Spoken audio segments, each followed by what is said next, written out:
the most nutrient-dense foods to stockpile for your health in SHTF. Hey everybody, this is Michael with Asymmetrical Preparedness.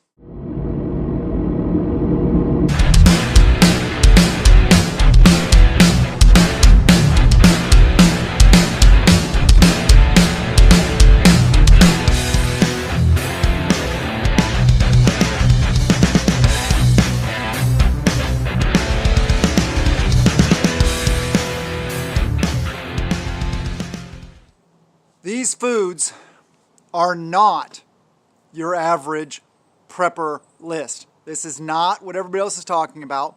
This is not beans, rice, meat, etc., corn, all those kind of things. This is totally different. Never heard any other channel talk about these items. So this is important. Some of these items may not be items that you eat. So bear in mind. Some of these items you may not like, so bear that in mind. This is just a list of, I think it's 11 of the most nutrient-dense foods on the planet. So this is for information purposes of things that you may want to think about adding to your stockpiles. Nutrition is very important. We know macronutrients. That's important. Macronutrients, protein, fats, and carbs. Okay, that's very simplified though. Those are the building blocks of what we need to eat, but we also need all the vitamins and minerals and all that stuff that comes in our foods for proper nutrition. We can stockpile multivitamins and other supplements and stuff like that also, but we really should be getting all the nutrients we need from our foods. So let's start with a list. Let's go over this. They're not necessarily in any order. But I'm going to start off with salmon. Salmon is very, very dense in omega-3 fatty acids, which are very good for cholesterol, for a lot of other things. It also has protein in it, of course, that's good. Magnesium, potassium, selenium, and a lot of B vitamins. And you'll notice that this list, I'm going to talk a lot about the vitamins and stuff in it because this is very important. It's not just about protein, fats, and carbs. Proper nutrition. We got to be strong. We got to give our bodies what it needs, what they need. All right, so the next one is kale. I like kale. A lot of people don't like kale. I'm not saying I love it, like I would just choose to eat it over something else, but kale is very, very nutritious. Lots of vitamin C, A, K1, B6, potassium, calcium, magnesium, copper, manganese, and indole 3 carbanols. I want to talk about that for a little bit. Oh, well, for a second. But before I get into that, actually, please hit that subscribe button, ring the notification bell for all, smash that thumbs up, share the videos, comment below, spread the love amongst the community. Please do that for all the other prepper channels out there also. Indole 3 carbanols.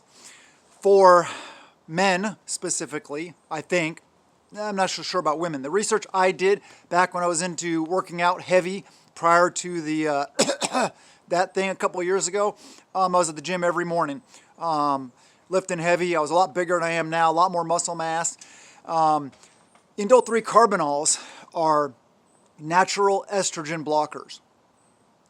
So whenever you if you're taking in things that help supplement or increase or whatever your testosterone, what the body naturally does, if your testosterone levels are increasing, it naturally increases the level of estrogen to keep it in balance. We don't necessarily want that, especially if you're trying to build muscle mass. I'm not saying you guys are trying to build muscle mass, but indole 3 carbanols are a natural estrogen blocker. So, you know, that's something to think about. All right, the next one is one that most people will be like, oh gosh, I'm not eating that. Some people love it, some people hate it, but it is seaweed. And you might say, how do I stockpile seaweed? Well, you can buy dried like squares of seaweed and stuff like that. I've seen them. And eat it that way. Obviously, you're probably not going to stockpile fresh seaweed, but there are places and ways to get seaweed.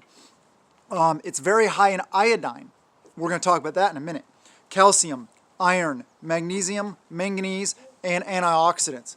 Back to iodine. Everybody's talking about iodine and how it blocks and helps your body deal with radiation. If we go into nuclear conflict, which I hope we don't, iodine could be very beneficial. So you may want to think about seaweed, even if you don't necessarily like it. Like I said, that's one of those ones. I know so there are a lot of people who are going to hate it. Some people are going to love it. But anyway, seaweed, very, very nutrient-dense food. Next one is my favorite spice flavoring on the planet, garlic. Garlic is so good for you. I know how good it is for my immune system. My family and I we get mason jars, and we get the shelled garlic cloves, just whole garlic cloves, and we fill it up about 3/4 full of garlic cloves. Then we fill it all the way up to that line, basically making sure that all the garlic's submerged in local organic raw honey. And then what you do is it ferments, and you got to burp it. You got to burp the mason jar every night, maybe sometimes twice a day for the first couple weeks. For about a month, the longer it sits, the more medicinal it gets. The honey gets thinner. It doesn't ferment like alcoholically ferment, but what it does is it makes the garlic more mild, so it's easier to eat. It waters down the honey, and I just take a big old scoop. If I feel like I'm getting any kind of sick or anything like that, I take a big old scoop, a couple big cloves, and some of that good honey, and bam, I'm good. I mean, unless it's like a really bad one and I gotta take it multiple times, but man, that's really good for you. So let's get into garlic. Garlic, vitamin C, B1, B6, calcium, potassium, copper, manganese, selenium, and garlic is also an antibacterial and an antifungal, which has other uses in your health. So garlic is amazing. All right, shellfish. And I get it. Some people don't eat shellfish. Some people do. But shellfish is a very nutrient-dense food. So take it or leave it, whatever you want to do. But vitamin B12, vitamin C, B, potassium, selenium, iron, zinc, D vitamins, and copper. We personally don't eat shellfish in my family. Just because we don't. But shellfish, you can get canned, like clams, oysters, other things like that you could put in your preps, if you so desire, and that's what you eat. Next one is potatoes. That actually does make a lot of these prepper lists. Like I said, most of these things don't make the standard prepper list that everybody talks about. But potatoes does. But it's still on the list because it is important.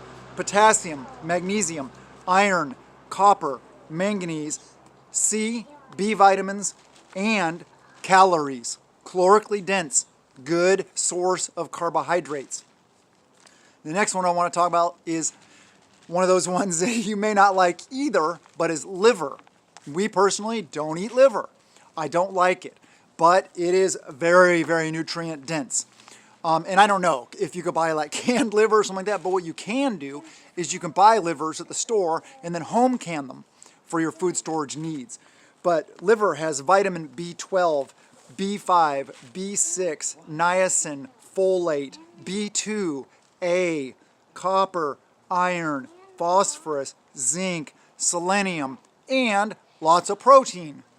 That's a big list. Liver is, like I said, I don't eat it. But if you're really looking for nutrient-dense foods, you may want to think about adding liver, and you can home can it, like I said. Next one we also don't eat because it's kind of out there, but sardines. Sardines are very nutrient-dense. They have lots of those omega-3 fatty acids, which is good for your cholesterol and a lot of other things, and it has protein. And it probably has a bunch of other vitamins in it also. It's probably similar to the salmon, but that's what I got through my research. The next one is commonly, you know, they throw around that term nowadays, superfoods. They use that term for a lot of different things. So this is one of those things that falls into that superfood category, which is blueberries. I don't know anybody that doesn't like blueberries. Blueberries are really good. We have, what was it, we have 6 blueberry plants in our yard. And I'd like to probably double that next year. Who knows? We'll see. But blueberries are very, very, very high in antioxidants, which is very good for your health. So think about adding blueberries. And you can get them dried, you can get them freeze-dried, you can get them dehydrated, you can get them canned. There's lots of different ways to get blueberries. Or you can buy a bunch of fresh blueberries, make some blueberry jam, or just can them, home can them, fresh like that, whatever. The next one is egg yolks. But also, I want to say the whole egg itself. Don't forget to eat the egg yolk. That whole thing about egg yolks being bad and bad cholesterol, that was disproven a long time ago. So don't pay attention to that. That's not true. The cholesterol in egg yolks, the vast majority of it is good, healthy cholesterol, which is good for you. So talk about egg yolks. Egg yolks have lutein. And this one, I don't know what it is. I'm going to try to pronounce it right. Zeaxanthin, zeaxanthin, or something like that. Zeaxanthin. Antioxidants, proteins, and fats. Very healthy to eat the whole egg. Don't throw that yolk out. There's lots of good stuff in that yolk. And no, it's not going to give you high cholesterol. That was disproven a long time ago, like I said. All right, the next one was going to be my wife's favorite. My wife's favorite on this list. And a lot of women's favorite. And I'm not being sexist here or trying to, generalize. Maybe it's a lot of men's favorites also. But dark chocolate. Dark chocolate, or cocoa, has fiber, iron, magnesium, copper, manganese, lots of antioxidants. Actually, my notes and my research show that it has, I think it's 85% or higher cocoa in it, then it will have more antioxidants per volume than acai berries or blueberries, which are both well known in the superfood category. So dark chocolate, and dark chocolate would be really good for morale. I get it that 85% doesn't taste as good as good old milk chocolate or some of the more generalized dark chocolates. But it's an acquired taste. That's something worth stockpiling. As long as you store it properly, it'll probably last a long time. I don't know. I've never tried it. But yeah, dark chocolate. That's a good one. So I hope you guys like this list. This is not the average, what everybody's talking about, like I said. A lot of stuff on here. You may like it, you may not. But let me just recap the list really quick. We got salmon, kale, seaweed, garlic, shellfish, potatoes, liver, sardines, blueberries, egg yolks, or the whole egg, and dark chocolate. It's a pretty good list, a lot of nutrients and all that stuff, so you may want to think about stockpiling those things, figuring out ways to get them that are in forms that are conducive to long-term storage. So that's the list. I hope you guys liked the video. Have a wonderful day, and blessings to you and yours.